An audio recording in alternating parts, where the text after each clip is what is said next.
today, and I am doing nothing. That and is for a lie. some reason, That is a complete lie. And you know what? I have receipts because if you're watching this on Patreon, I'm gonna cry. if you're watching this on Patreon, we start recording that first, and Sarah did funny stuff on there, but she doesn't know that it's funny, but it really, really was. And then I'm the crazy one because I can't get a hold of my giggling. Okay, episode 610, Brain Candy Podcast. Sarah's being funny and then blaming it on me. I am just in a good mood. I am cranking out projects around the house. I did so much today. I built a bed. I put a cabinet together. I hung up hooks. I did everything. And I even made candles. Whoa. In between it all. Sarah's like canning for winter. Yeah. She's like a homesteader over there. Yeah. Wow. Of course, it's for summer to keep the bugs away. Yeah. Oh, you made citronella or something? I did. I made a bug-off candle. I also made some pine scent ones. Made some for the BF for his BD. That's birthday. Not big dick. See, you guys? You've just seen what she's doing. It is a thing that she's doing. And then she's like, what? What? That's not even funny. Oh, I'm just in a good mood. Maybe that's it. Well, I because I have a house. Support that. Well, I'm sure. Like, the bar was so low. You had nothing. Low. I had no idea how good it would feel to have a morning routine again. Jeez. I'm like, I mean, 5 down months. The staircase, like, I'm walking on sunshine. Like, it's the best. Yeah. A washing machine in my house. Oh, my God. Treats. Yeah, I mean, there is something to that where, if you have nothing, then when you just get a little something, it feels like you won the lottery. How do we sustain that feeling, though? Because keep the bar low. That's don't be optimistic. Low bar lifestyle. Did you just think of that right there? No, that is a home edit special. Low bar lifestyle? They do that? Yeah, TM. I don't know what they mean because the home edit is all about the high bar. Right. I mean, well, that's like the whole thing. If you follow them, which is so fun to do, they keep it like real, even though like it's kind of like what you say. You have to do that stuff and maintain order, or else you go cuckoo crazy. Well, they're like, we are cuckoo crazy, and like, look, low bar lifestyle. Like her parenting style and your parenting style, same. You would fucking love Clea, okay. Yeah, she was actually just diagnosed with stage 2 breast cancer and just had double mastectomy. So, yeah, hope she's feeling better. Yes, shout out to her for helping me earn a pretty penny on investing in the Container Store right when that show aired. That was smart. I didn't get out as early as I would have liked to make as much as I would have liked to, but still, made it. Made more than I lost in Vegas. So, okay. Winning. Today is a Susie day here at Brain Candy, which means I'm responsible for the content. So, buckle up. This is the low. I'm supposed to be low barring it. Now I'm high barring it. Like it's gonna be amazing. It always is. I tell you about people who eat themselves. So I kept thinking about that picture you sent me of the meat. It's not right. Like I wish I hadn't seen it. But I'm going to share it on Instagram. Would you think less of me if I now all of a sudden, maybe it's because I just haven't eaten today, I'm in the mood for fajitas? No, I wouldn't. But if you were in the mood for human fajitas. Well, no, Susie. I'm never going to do that. Mostly because I've never tried it before. So how can I know what it tastes like? What if we did... Okay, what if those I'm never going to do that. Those are not real, guys. What if those people that ate the human tacos reported back and were like, that was the best thing I've ever eaten? Would that change your position? Absolutely not. No. I think just like anything, you know how they say the best bottle of wine is the one that you enjoy with good friends? Yeah. Something like that. Like, that's a false statement, but like you can have like a crappy bottle of wine. Not crappy, but you can have like you can have a really amazing. You can have an amazing bottle of wine with shitty people, and it's not good. So that's I think true. maybe this could be an amazing meal, but the fact that you're eating human flesh makes it not good. Right. When the company is your own leg. When you're the company and the meal. Do you think it makes it worse if it's your own flesh? I did have a moment where, if you know me personally, you may know that I struggle with nail biting. Yeah. That's true. Okay. So interesting. I sometimes when I want long nails, I will look, and they're not too bad if you see on Patreon. No, they're better than mine. I try really hard not to do that, but what I sometimes do is I will bite at my cuticle, and then sometimes I have to like spit it out because I think, you're a cannibal. Right, you're a Where's the line? Mm-hmm. How much skin does one need to ingest before it qualifies? Right. Before you count as a cannibal. So I try to think about things to prevent myself from doing things that I don't like. Like, it's like a disorder. It goes with ADHD. A lot of people with ADHD have skin picking disorders where they just like bite their nails or chew the inside of their cheek or why any though, number. Sarah? Why is that? There are a few different reasons. Like, it can relieve. It's like a little teeny tiny little bit of an anxiety relief. It feels like you're in control of something. In the same way, I'm good at. We were just talking about how I'm good at unpacking in projects when you first move in because I can see what's right in front of me and I know what to handle. It almost feels like this is a problem right in front of you. You have a hangnail? Well, you know how to handle that. You should pick at it. And I can't focus on anything else but that thing right in front of me. And then they do say that there's a little bit of like serotonin and dopamine that's released when you pick at yourself, and that it could be just an addiction to that the little relief that comes with it, and you're just caught in a cycle of doing it, that it provides relief. But it's definitely linked to times when I'm stressed out. So I have to come up with clever ways to trick myself to like mentally outsmart my own brain into not doing those kind of things. COVID was fantastic because I was like, everything's covered in germs. Don't put your hands in your mouth. And I definitely stopped. My nails were never better. But as I've just kind of like been spending time alone by my house, and you just don't, you like have those habits, you're like, okay, well, workarounds. My hands are clean. Now what? So I have to think about things like, you're a cannibal. And then it'll make me stop. Cannibal. Yeah, I do wonder though, like is there any kind of hierarchy? Like, if I were to eat my own flesh, is that somehow more disgusting? That's like, God, stop saying it. That's like mastication, masturbation, right? That is what that is. Because that's what that. Yes, it's eating. Yes. Okay, and it is self-mastication. That's hilarious. It's so gross. Anyway, moving on. Fun to talk about. It really is. We're making the world a better place over here at the Brain Candy Podcast. We're just normalizing talking about weird stuff. Because everybody wants to. But some people are like, no, we're too brainy. And we're like, guess what? We also bring the candy. Yeah, right. It's a perfect balance. Right. Did you watch... That was my episode. So, how about yours? Did you watch the Abercrombie documentary? Oh, I am dying to. Can I just tell you? Yes. My most recent long-term ex-boyfriend, I don't know how you call it, most recent person I dated long-term who is now an ex, was an Abercrombie & Fitch model. Interesting. Like person who stood at the store without a shirt on. Oh, my God. Yeah. I was like, wow, we are two different kinds of people. Also, so he like was prom king, the whole thing. Right. So he worked at the store, and as they show in the documentary, the guys often would be shirtless, like walking around with like jeans. Yeah.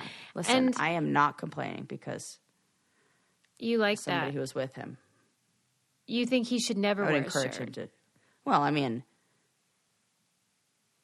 Yeah. Okay. If you got to flaunt it. All right. Well, I think I've realized that I'm kind of like I'm kind of like, I don't know what's wrong with me. I'm like, yeah, woo, take your shirt off, guys. Like, say that to like most. I'm totally objectifying them. It's terrible. I don't think that is even. I mean, that's odd that they had their employees do that, but I don't think that that's really the problem. The problem is that they only wanted people that looked a certain way without their shirt on. Absolutely. And see, that's where I was going to say I'm more inclusive, because like the range of people who I think should not be wearing a shirt is very broad. That's true. Yeah. I can see that in you. Yeah. And I mean, the person you're referring to happens to be a person of color, right? Correct. If I'm looking at your timeline here. Mm-hmm. But a lot of the documentary, of course, is about how they discriminated against people of color and admitted it. Like, this isn't some sort of conspiracy. They were like, shirt, I saw some pictures of some of the shirts that they made. They were racist as all heck. Racist and totally inappropriate. Like, I feel like I remember there being those, like, play on words. Like, yeah, they loved that. This person's poker hall, like, poker in the back, liquor in the front. Ugh. But like liquor, L-I-Q-U-O-R. Yes. Just saying. It's a pun. And I remember like being at that age and going, oh, that's so funny. And like, that's cool. Like thinking that, ew. Well, that's the thing is they were trying to appeal to a particular age group that is not known for their sophisticated sense of humor. I mean, high schoolers are barely out of the fart joke era. I was never able to shop at Abercrombie because I did not fit into the sizes. What? I didn't. When I was in junior high, I did not fit into Abercrombie and Fitch. They did not make clothes. Oh my God. I mean, they talked about that they would not. I was a size 13 and 15 when I was in junior high. Yeah, they refused to make like extra large. 13. Yeah, didn't fit into it. Maybe a baggy shirt. Really? Now my uniform. It's all I wear.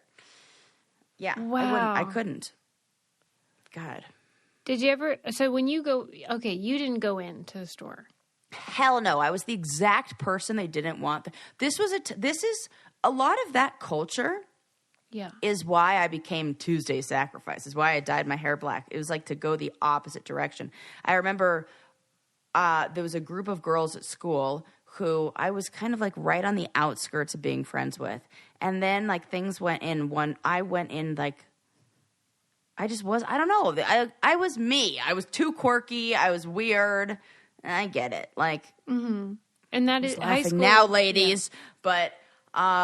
But one of the girls, and they were very like religious, and like we went to church group together. And then I started asking questions. That and they is were like, big no.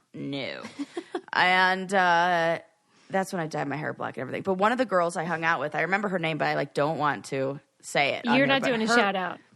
No shout out to this. Her brother was an Abercrombie and Fitch model and like running with the football and everything. And it felt like that was a world that I didn't have access to. Like I was the quirky, weird, kind of oddball friend. Like, you know, it was me, and there were a couple of us who now, you know, we're like the cool ones now. Well, but yeah. They were appealing. I feel like they were trying to appeal to people that peak in high school. 100%, because all these people I'm thinking about, that's why I'm like, who's laughing now, ladies? Because but as a poor person, which by the way, a couple people when I asked what offended them about me or about our show or anything we've said, talked about how I like to wear my shoes in the house, and like they felt that it was me being a snob, that like I was like, who cares? We'll just like replace the carpet. No way. And I was like, it's the opposite. I'm so white trash that I don't care if the carpet gets ruined. But my point in this context is that's why it's okay if you spill at Susie's house. You don't need to feel bad about it. One time, my dog scratched up her door, and she was like, I don't care, we rent. And I was like, I'm mortified. But it's not snobbery. Like, it's fine. It's not because I just think, oh, I'll just replace it. It's because I grew up in the house that is barely, it should be condemned, basically. Like, I just don't notice that stuff. But anyway, the point is that to me, Abercrombie was beyond out of my price range. Yeah. And so when I finally got cast on road rolls at 18, I bought 2 things there as like, I practically had to get out a personal loan to do it. Yeah, what'd you buy? Do you I remember? bought a pair of, yes, I do. Of course you do. I bought a pair of jean shorts with like a drawstring. A dream to fit into those jean shorts. Yeah, okay. Yeah, I'm and okay. just a white, like, what do they call it? Logo tee. No, just a ribbed tank top. No, just a rib. Oh, you really were buying the cheapest things there. Yeah, and it wasn't even about the logo. It was about, like, I thought these were super high-quality pieces. They're so not. They're so mass-produced bullshit. So stupid. But to me, that was like, okay, I'm going on this show, so I need at least one acceptable pair of shorts and one acceptable tank top. Wow. Rock bottom. But anyway, the point is that they were trying to be exclusive by design, which is a terrible business model. I don't understand. That is not how you make the most money. Because as an adult, when I was then able to fit into Abercrombie, there was a part of me that still felt that like I can't.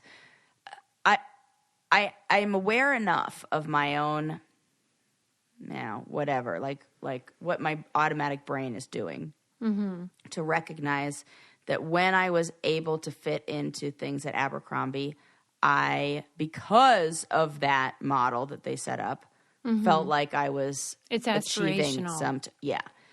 Yes.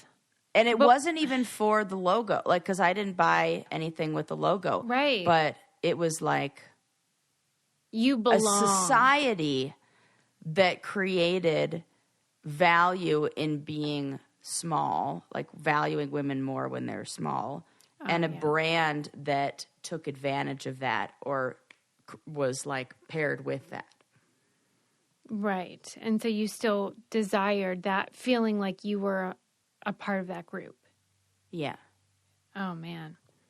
Well, and it's not even, it wasn't, I was aware that I was doing, I mean, I was an adult, we're talking like 30 years old. And I was like, wow. And it was actually at a time when I was it was like at a time when I was so stressed out and in grad school where I couldn't find a lot of clothes to fit into in the other direction because like I was so unhealthy in my body. I hadn't worked out. I hadn't taken care of my body. I hadn't eaten right. I was like sick in the other direction. Then I was like looking for a brand of clothes I could fit into and like, oh, Abercrombie. And I recognized how, wow, I'm fitting into the clothes that at a time when I was much healthier, when I was in high school, I was like that because I gained muscle like crazy. I was playing water polo freaking 6 hours a day, something insane. And I just had thighs that wouldn't quit, yo. And they did not fit into those little Abercrombie shorts. So when I was sickly and not taking care of my body, then I could fit into it. So it kind of messed with my head. And I was very aware of that happening. The same way I was aware of people, especially family members, who were like, oh, my God, you look so good when I was feeling terrible. So only recently, my brother recently was like, can I just tell you that finally your face doesn't look like it? Like you were like, it was, you need to like work out and like have some meat on your that's bones. nice because I could look like Karen Carpenter and nobody in my family would even, they'd be like, are you sure you want that carrot? Yeah, they were like, what's wrong with you? So. We enjoy a lot of poop stories on the show. So many. It's probably our number one subject. We're your number one for your number twos. That's what I'm saying. That's what I'm saying should be the slogan for Coterie, which is a diaper company that we're working with. Oh, yes. Just think about it, Coterie. You're number one for your number twos. Kick it around. See what you think. Because they are making diapers that your baby will feel like it's wearing cashmere. Oh, when we want the best for our babies. Well, and more importantly, it's so effective that they say you might actually get to sleep more because the baby is comfy all night. And I'm saying, where were these diapers? This might be one of those things that's gone so long without an update. We've just kind of accepted it because their target audience isn't really complaining. Right, because they grow out of them eventually. Right, and they don't talk. And so I have a feeling that this is something where some redesign and some added comfort might just bring some side effects and that are wonderful. If you're a new mom or expecting or whatevs, Coterie is the highest performing diaper on the market for infants and toddlers with up to 2 times more liquid capacity and 4 times faster moisture wicking versus other brands. I am jealous. I wish I had a time machine and could use these for my baby. But I do have a friend that uses them, and she says they are awesome. Highly recommends them. Super great for babies with sensitive skin or even eczema, which is so important. If I had a baby, that would be my baby. Right. If you have a baby, this is the go-to. They were awarded Best Diaper and Wipes by The Bump and Parents.com. Right now, Coterie is partnering with our podcast to offer you 20% off your first order, plus free shipping at coterie.com/braincandy. That's Coterie, spelled COTERIE.com/braincandy for 20% off and free shipping. Coterie.com/braincandy. We love a good poop story, and we love a good poop holder in this case. Okay. Moving on. So you should watch the Abercrombie doc if you haven't seen it, if you don't know about their discriminatory and exclusionary practices, which are super problematic. It is fun to watch, but it's not like my favorite documentaries are the kind where you have all this like footage from like 20 years ago that they're putting into it, more like family stuff. Yeah. This is more like stuff. Where people are being interviewed and they're just walking you through the story. Yeah. Which is fine too. But the background. Yeah. I'm a big fan of the ones where they go in for one story and then the story. What would be an example of that? Freaking Tickled. Right, our current Also, the Jinx. Yeah. Whatever, the one about the baby Zachary. Oh, right. Susie, yeah. I can name like a million of these. Yeah. These are like our favorite kind. It's basically the documentaries that you probably would never have seen, except they had this big moment that changed everything, and then it became a blockbuster type of hit. Yeah. But it was interesting anyway. My favorite documentary series of all time is called the Up series. I think I've talked about it. It's so good. When we first met, you told me about it, and I watched this because I just adored you so much that I was like, whatever she likes, I'll probably like, and I did, and it was so good. Well, I think about that often. Yes, I do too. Okay, so the Up series started with children in England at 7 years old, and then they filmed them every 7 years and are still doing it. And in 2019, they filmed 63 Up. So the cast is now 60. Well, they're 65 What? I've now, not seen that one. Yes. 63 Up. I finally watched it. I wasn't watching it because after 49 Up, I was so obsessed with these people that I emailed the guy, Nick, who's the nuclear physicist, and he's a professor, and became really close. And we've emailed for 15 years and are friends. But he has cancer. And so I just didn't want to watch it because, it's just too sad for me that he's suffering. But I finally did it because he's been on my mind so much. And anyway, the point is, I just wanted to say, I thought it was interesting now that they're older, that they're kind of doing the thing where they look back and say whether the premise of the series, which is show me a person when they're 7 and I will show you the man or woman. Yeah. And so they're asking everyone, like, is that true? Like, if you think back to your 7-year-old self, is that an accurate hypothesis or premise? And almost everybody said, yeah, like their essence is still there. And it's almost like in the middle it wasn't. Bingo. Right. But Correct. But the early days and the end days kind of bookend Yep. and match or Yep. mirror image kind of. And they asked them all like about regrets and stuff. So I just wanted to say what they were because I want to know people's regrets now so I maybe could avoid them. Yes, this Right? lines up exactly with what that we were talking about, that Jane McGonigal about people's regrets. I'm curious to see if they're the same as people who had like gone through like tragedies or. I'm sure they are. Yeah, tell me. I mean, it's basically the stuff we already know, but like can't figure out how to prevent, which is like stop worrying so much about your job. Stop worrying so much about like maybe moving up the corporate ladder or becoming more successful or impressing other people and like Live for focus- yourself more thing. And like you're in kids, like people say, I wish I had more kids. I wish I had invested more time in my kid. Yes. And then I'm like, Oh no. I only had one kid. And I'm like, I have no kids, right, Susie! right. Are we idiots? What are we I doing? dumb? Are we dum-dums? In this economy though? Well, and it was a different I world. wonder. Yeah. I mean, things are different now, so I don't know if they would. Gosh. But I take it to heart and I really reflect on it because there are themes that people say, I wish I hadn't done this and I wish I had done more of this. And they tend to be all the same. Yeah, so just don't do those things. Yeah. It's just hard, You though. spend time. You spend time with your. You like. What are the things on there you felt like you were missing? More kids, and then also like. But can we extract like meaning from that? Like, is it more kids or is it more like meaning from that parenting experience?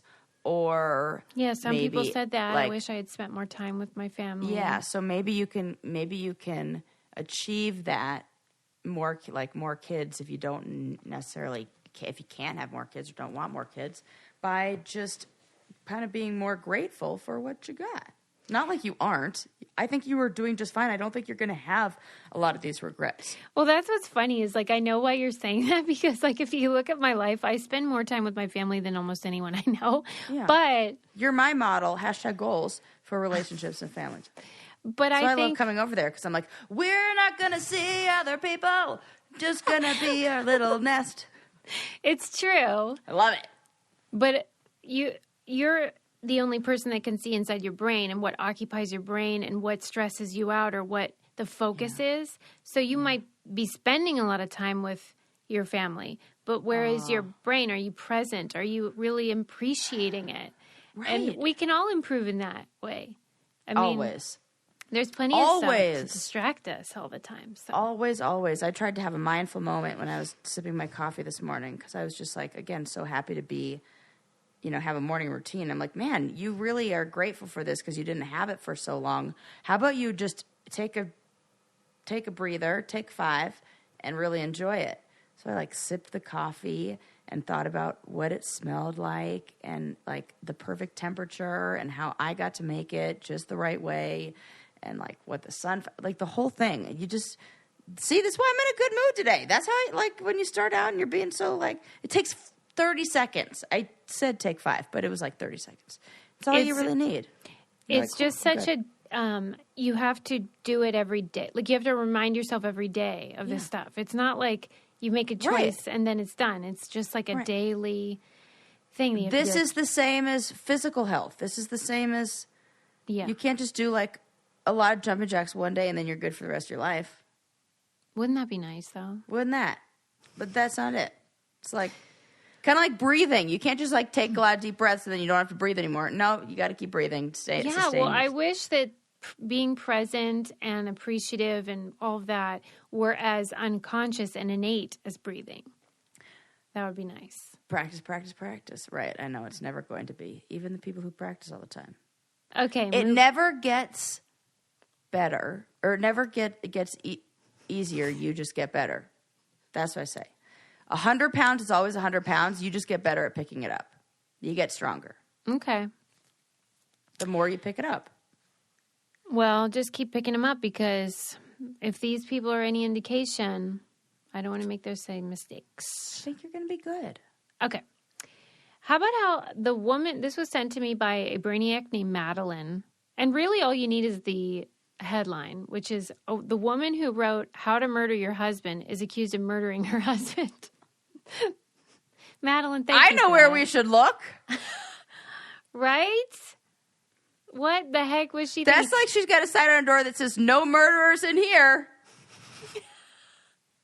That should be our first place that we look. No murder. Isn't it funny, though? This is so often the case. We always talk about this with, like, politicians and stuff. It's not usually the crime that muddles people up. It is, like, the ego and they can't zip it.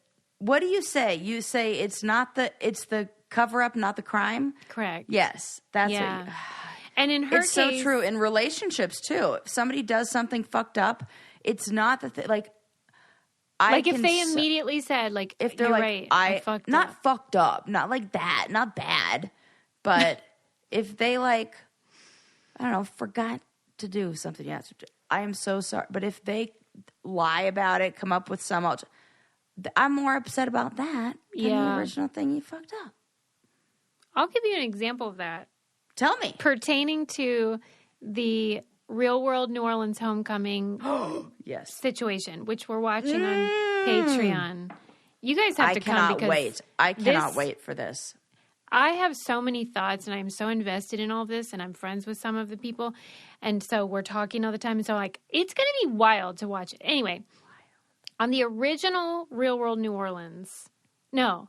Okay. Well, you know Julie from that show, The Mormon. Julie, I'm going to unhook your carabiner. Send you plummeting to your death, Julie. Yep. Okay, so she went on Challenge Mania, and they asked about that incident with Veronica, where they're way up high. Everyone's seen the clip. She seems to be trying to unbuckle a safety where Veronica's going to plunge to her death. Yeah. Everyone is screaming, "Don't do it! Stop, please!" And okay, so she talks about that on Challenge Mania, like. She was like, I'm really competitive. I definitely wasn't trying to undo her safety buckle. I forget what she said she was trying to do, but she acted like it was not. Okay, let's say that's true. Let's say it was just like she thought this is how you play the game of the high wire nonsense.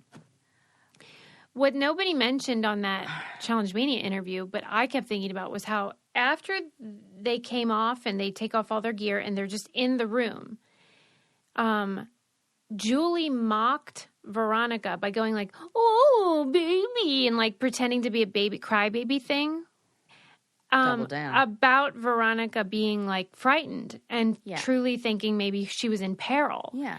And so for me, okay, it's one thing if you do that in the heat of the moment of competition and like you don't know what chord is what.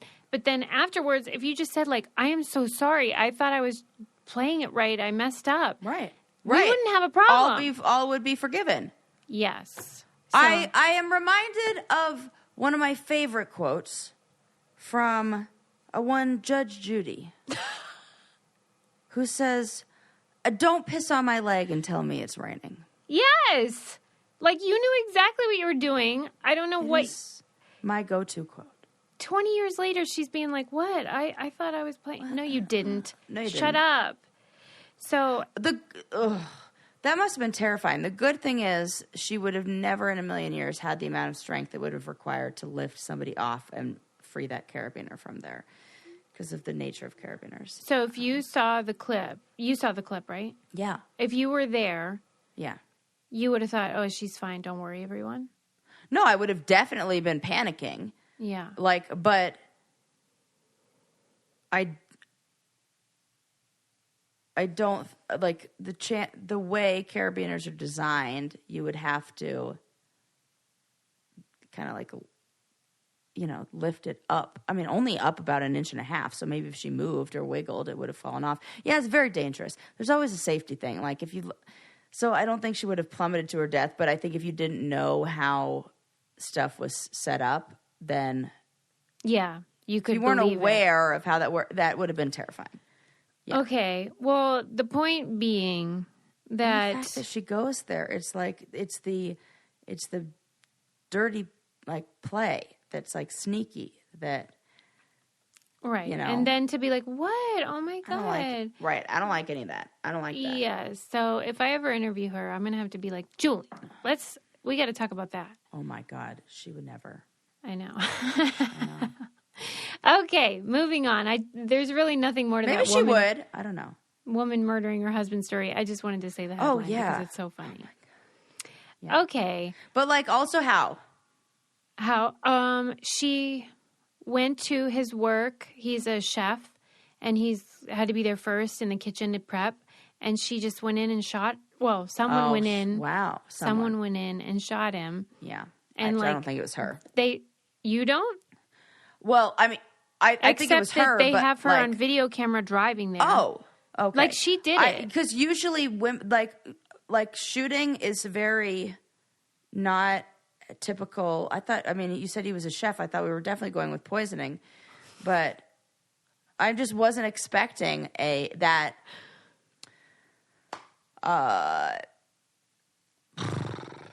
what's the word? Like bloody and the violence. yes. Yeah. Yes, a lot of violence. It's a lot of violence. So she was angry. I think they say that she just wanted the life insurance, basically. What a bitch! Okay, she's crazy. Yes. And crazy. Really, I don't think she would have gotten caught if it weren't for the fact that she had created this blog. If it weren't for those rascal kids. Right. Like Scooby-Doo all the time. Right. I mean, she had this blog where she said, like, basically the O.J. What Simpson, a freaking if I did it. This is murderers want to get caught. You know what? She should be caught. She should, because that kind of like, I don't know. She's brazen. Crazy. Yeah, brazen. That kind of brazen attitude about it paired with the violence. I'd check her background. And past pets. You think she murdered them? I don't know. She sounds like a murderer to me. Wow, Sarah. Probably because of the evidence of her murdering. That's the biggest criterion, I heard. Murdering someone. Turns out. Okay. Moving on. Okay. There was an article in the Washington Post about an influencer she's a travel influencer. And I already hate it. Okay. Why do you hate it? I don't know. Just like the fact that there are people who get paid to do that is just like. Oh, you're envious. What came first? Chicken or the egg? Oh, for sure. 100%. Really? Well, it sounds Who like... isn't envious of that? It doesn't appeal to me. I mean, travel does, but not the influencer part of like posting about it and... Oh, no. All that But if jazz. somebody said, you need to post and I'm going to pay for you to go to Barbados and here's a photographer. Yeah, like a one time for sure. I'm not saying no. No, I just wouldn't want to do it for a living. Like, I'm tired over here. Well, yeah.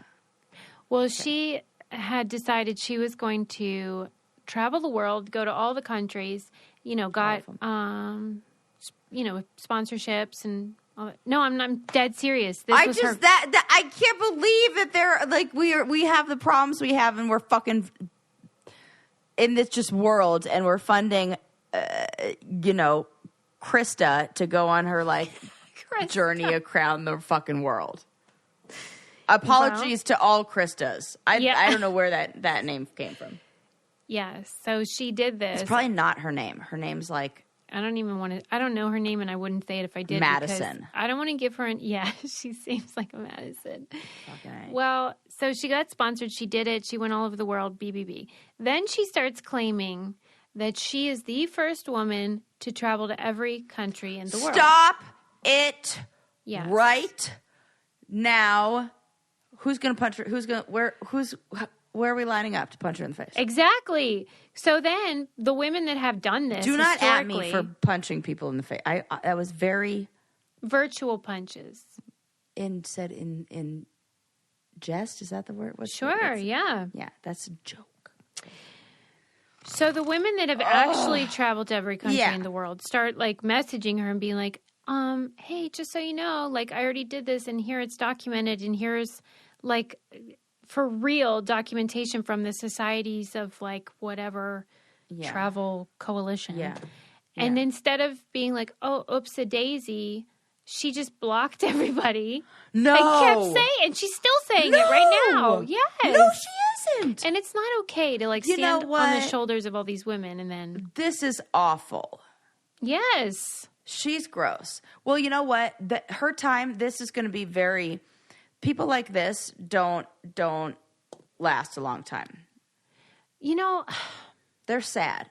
I like to subscribe to that, and I tell that to Adam. In fact, in this documentary I saw called The Invisible Pilot on HBO, they talked about this idea of like, he called it the law of eventuality. Like eventually the truth comes out. Totally. And you get what you deserve. I just don't think that's as true as it maybe used to be, especially. That because of the internet and... I think it is. Oh, you do? Like karma? Yeah, I do.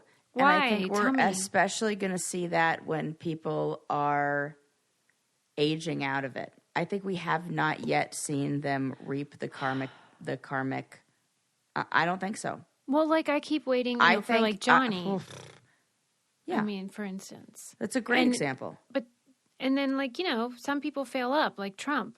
Like he bankruptcy after bankruptcy and all this and that. And then he just kept going and then they fail up. I don't want it to be true. Yeah, but I think that individuals are delusional to how that even if you don't think that you're stressed, you're often stressed.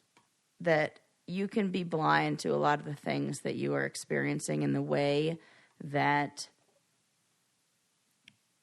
cutting yourself off from the things that create a healthy and long and rich life, like catch up to you. Like I think that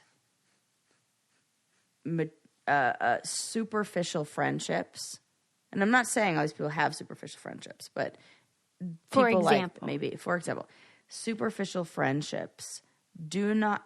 Remember when we talked about hugs? Yes. Last week. And there were qualifiers. There were qualifications of giving hug. You have to make eye contact. You have to appreciate the other person. Yes.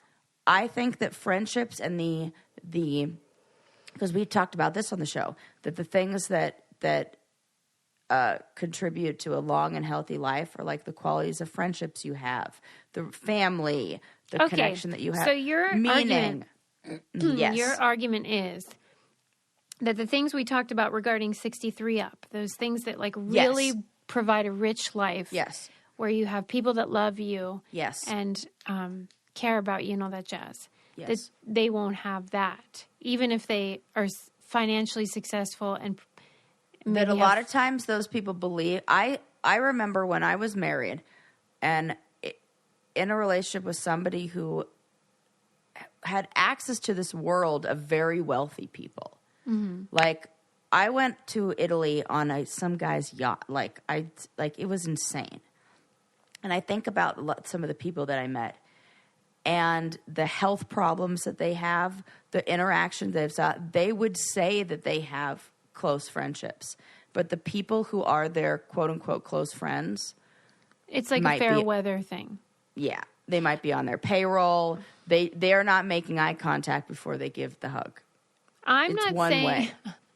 Well, I'm not even arguing though that they're happy and fulfilled, because I don't think that. I think you're right, and we talk about that with Johnny. Like, it doesn't really matter what comes his way professionally.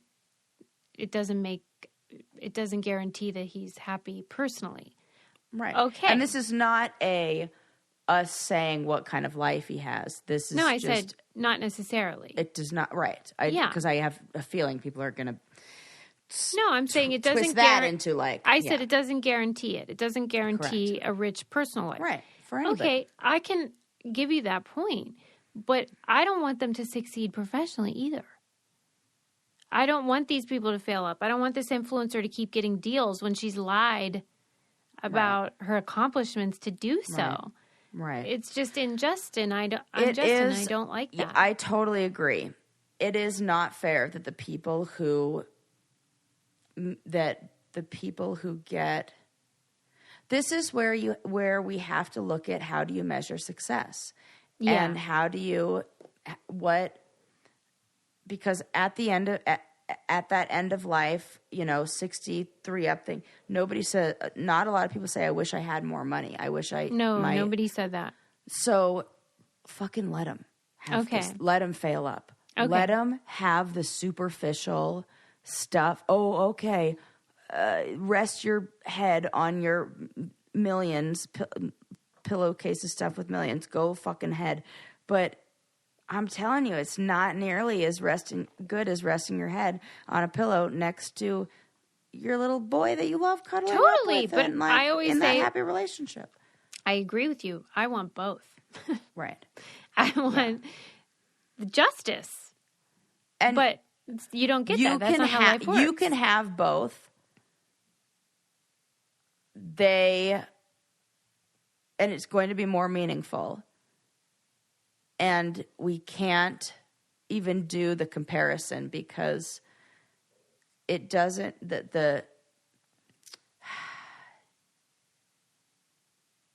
I don't know. I just have this attitude of like, let them, because it doesn't mean anything. Like, okay. I think it really, I think this is where growing up with the privilege that I had, like I have seen the people who have it and are fucking miserable.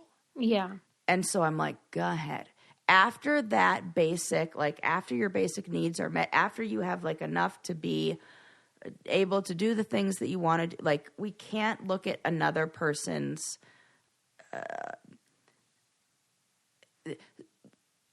the vacation that was one of the most miserable and awful for me was one of the ones that looked the best on Instagram. Mm-hmm. So I feel like we can't look at like and judge. We can't look and judge from the outside in. No, we have that to is just for kind sure. of know that the scales all even out in the end. And I never think about it or worry about it. Let those people, like the person who's like really stole money from me, like took all that and screwed me over. Go ahead. Congratulations on your jobs and all that. The thing I feel sad about is that it affects the interpersonal relationships and that there's the, like, I don't feel ever envious or jealous of I would feel far worse if you told me that Johnny was happily married and going to have a baby and is like with this person who he's taken and he's changed and he's gone to therapy and he's showing up and he's in a communicative relationship with somebody where he's able to be the most authentic version of himself and she's able to be her authentic self and they communicate well and blah blah. I'd be like, what? But that's not what we see. Well, no, you'll never see that. Don't worry. Right. So I'm fine because I got the things that really matter and the things that really bring meaning and value. And like, I am rich. So I don't worry about any of that. And you shouldn't either. Okay. Let them have I think about all this. I have to roll my eyes. I have to be like, who's measuring this success? By what scale? Okay, well, let's do it professionally then. Let's say he became a therapist and then became... Oh, hell no! Well, that's what I'm talking about, ding-dong. Professional. See? Like, when it's your profession, you get it. I work in TV. I work in, entertainment. In all fairness, I will say that is something that kind of irked me about people... who don't have the credentials being called relationship quote unquote experts. Okay, this is what I'm saying. I am somebody who's put years into correct. Okay, I'm totally with you. Fuck that shit. Thank you.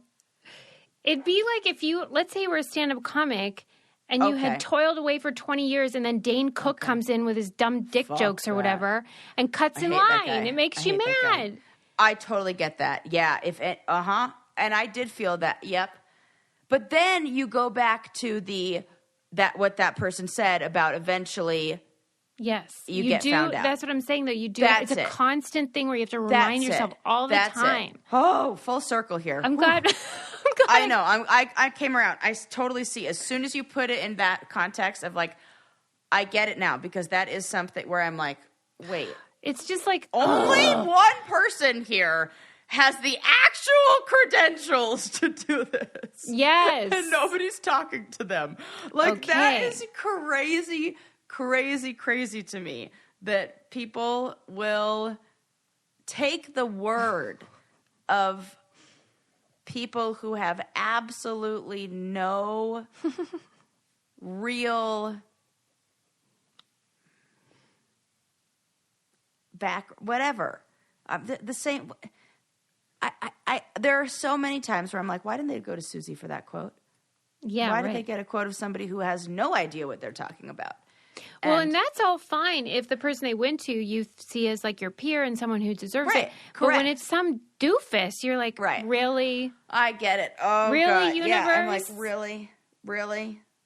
But it's fun when it's going to be on the micro level than the macro level. This is why we as humans, we're not supposed to be connected or know as many people as we do. Yeah. This is exactly why we're supposed to have that.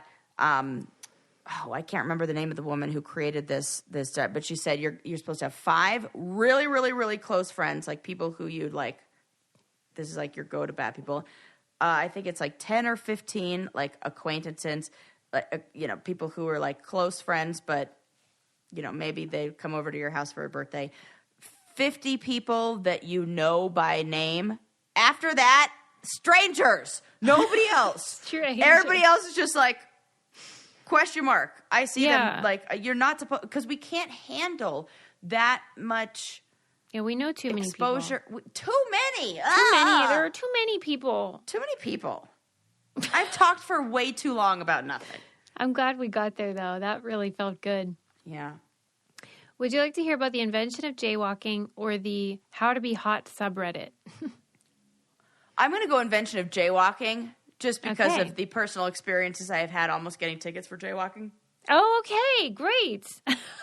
I didn't even know that. That's really fun. This is my go-to excuse. Officer, I'm so sorry. I just moved here from New York City. Why does that work? Because that is one of the only states where the pedestrian has the right of way, they're able to cross the street. I can't remember what it is, but ultimately it's the driver's responsibility to not hit them, is what you're saying. I believe. I think in California that is the case too. But like jaywalking is not. I don't know. I don't think it's a crime. Like I may be very wrong. All I know is that has worked on 2 different occasions. Okay. Well, I read this article about how jaywalking was an invention of the auto industry. And up until, the car, and especially when, people really started getting cars and there were so many of them, pedestrians were running the show. I mean, if there was a street, a cobblestone or whatever, I mean, you might have a horse or 2. But for the most part, it's just like people walk down the street. Yeah. Obviously. We're walking. That's their domain. And then when cars came about, it became very dangerous for people, and people were pissed because they're just living their life the way they always did, and now this fucking giant machine comes down and kills people. And I can imagine the guys who got these cars were not exactly... Yeah. Yes. They're the same guys who are revving their engine and are going like vroom with their motorcycle, and you're like, okay, we get it. For fuck's sake. Adam always says, I wish I was as cool as that guy. Jeez, crazy. In 1925, 1/3 of all traffic deaths were children even, because that's where kids played. And half of those kids were killed on their home blocks, like just right out in front of their house, like just hanging out. And so, and Jay was a word at that time that meant like kind of like our equivalent of a redneck. So it was like uncultured person. So they made it the portmanteau, like jaywalking, like you're so stupid. The auto industry came up with this word to be like, you're such a bumpkin that you don't know how roads work and cars work, and you're poor and such a loser. And so that's why they called it jaywalking. And then you probably keep your shoes on inside, you jaywalker. Yeah, what walk are you, across a the street and my living room in those shoes. I'm totally kidding. I'm kidding. I know. I just read an article about how, everyone talks about how germs, I get it, whatever. I'm like, I don't care. But then they were like talking about how if you go out in the grass or wherever you get all the pesticides on your shoes and then you track them in, it's just like, there's very little of articles that are on my side about this debate. There is one, but including your BFF, who's like, I now have carpet. You're gonna have to take your shoes off. Yeah, Kelly. No, me. Oh, because she just told me that. My friend Kelly. She just said that to me. This is hilarious. She goes, "Listen, Kelly's gonna love that line from that clip. I, on the other hand, might have to process it for a little. You have never made that announcement to me. This is on the air the first time you've told me. That I have carpet or that I'm your BFF? No, that you're going to make me take my shoes off at your house. Oh, well, yeah, because we haven't talked about my carpet before. Yeah, so I didn't know that you were referring to yourself because... Correct, fair. So I thought I must have told this story on this show about how Kelly said that to me. Yes. Because last time I was at her house... Well, I agree with Kelly with most things, all things. So... You're going to make me take my shoes off at your house. Is that what you're telling me? Yeah. It's carpet. God. What if this is the reason we break up? She's like, I'm never coming to your house because you have carpet. I can't believe you just said, because carpet. Like, as if that means anything to me.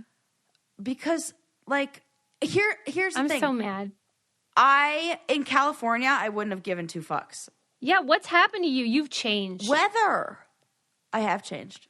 Yeah, I know what you mean. So has the seasons. So you're telling me just if it's wet out? Yeah, sure. If it's dry, I probably don't care. Then I would agree with you. That's fine. Okay, that's fine. Because I don't want to track. Don't track your mud in. No, I don't want to track. I'm going to be like what I do with Bo. I'm going to be like, let me see the bottom of your feet. Let me wipe them. Okay, no, we have to do it. Why are you? We do this every time. I don't know why you're resisting. We don't do this every day. That's what I'll say to you. And my least favorite houses are the... Did you see that Curb Your Enthusiasm where the guy tried to make him take his shoes off? Yeah. Yes. Okay. Oh. Okay. So the least favorite, though, are these clowns that get 50 pairs of slippers. And they're like, but I have these slippers for you. Fuck you. I don't want to wear these used You got slippers. I do not have slippers, but I absolutely at another house had booties. Absolutely not. I will leave your house. Is it fair that it was COVID times? No. No. Okay. She doesn't. Oh, yeah. I caught COVID from my carpet. You're right. When has that ever happened? Listen, we were all confused at the start of it. I'm bullying you right now. You have a solid position, and I'm beating you down until you relent. This is what my husband deals with. Bless Maybe him. Kelly is your BFF, because... I can't wait to make her listen to this. Yeah. I love you, Kelly. You're the best. We do. We love you, Kelly. And so much. I guess I'll take my shoes off wherever, but... Shout out to Kelly. No booties and no slippers. I'm not doing that. Okay. Let's wind it down. God. Let's. I loved hearing the history of jaywalking. Who knew? Auto industry. This kind of feels similar to when the toothpaste industry invented mouthwash. Yes, a fake problem. Because I'm the halitosis thing. Shit. Coming from the gal who has possibly one cavity, but maybe no cavities. What do you mean you have they said somebody who cleaned my teeth was like, you might have a cavity here, but I have not yet. When you said somebody who cleaned my teeth, do you mean a hygienist? I mean a hygienist in Costa Rica. Right. Who was okay. the best. Fair enough. And she was like, you should get that checked out when you go back to the States. And you haven't yet? Nope. What do you think the odds are that it's true? Because you have 48%. You have no cavities right now. None. Zero. Which tooth Never is had it? one. Don't even know what it's like. Not the hopeless one. We're fine. It's like one back here. I don't feel anything. It's been All right. about a year. When are you going to go?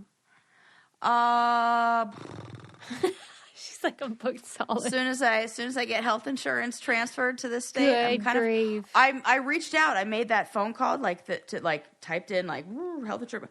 Now I'm getting bombarded with phone calls. That's probably who's interrupted us 4 times since we've been on the phone, because my phone keeps blowing up. You know how they do that? I do know. I hate it. So, all right. And after keep us moving, I've posted. I don't like that middleman, like the brokers. Right. You have a bad taste in your mouth. Really bad taste in my mouth. We also have a bad taste in our mouth about human tacos. Yeah. And also systemic racism in the form of Abercrombie's exclusionary and discriminatory practices. Yeah. I am definitely going to watch that documentary. Yeah, it's called White Hot. It's on Netflix. It's worth watching. Oh, for sure. And also watch the Up series, 63 Up. Although yes. It's hard to watch now. You have to watch it on BritBox, which is not... Oh, hard to watch is in hard to find. Yeah. Hard to find and hard to watch. I'm like, no, you just have to understand that that's before documentaries were like music videos. Well, right, because I've watched all of them, 7 Up, 14 Up, 21 Up, 28, blah, blah, blah. But most people don't have that kind of time. So maybe do 14 Up and do 3 of them. 21 Up is good, though. I love 21 Up. When they're adult, that's what I like those Things ones. start changing. Yeah. Yeah, right. Yeah. I like that one. Yeah, because the premise was trying to talk about the English class system and whether it was predictive of you're just destined for this or you're destined for that. If you are part of our documentary club, I think this is a nice follow-up or kind of pairs well with the 3 Identical Strangers that we watched. Yeah. In a strange way. I felt like when I watched that, there was a lot that I mentally referenced. Yeah. How we become who we become. Correct. Yes. I like that pairing. Don't murder your husband, but more importantly, Safe. don't blog about it. Yeah, for sure. But they all do. They can't help themselves. And don't OJ, lie about if I did it. Come on. being the first anything if you aren't influencers. Oh, I'm still mad about that. Even Amelia Earhart's mad about that. She's rolling around in her wave. Stop. That was adorable. Ba-da-ba-ba-da-ba. I can't believe it rhymed with grave, too. I mean, so good. Thank you, God. Okay, anyway, carpet, blah, blah, blah. Don't forget to subscribe, leave us a 5-star review, tell a friend. If only for Susie's wave pun. If only for that. Yes. We'll see you next time. That's 5 stars. Bye.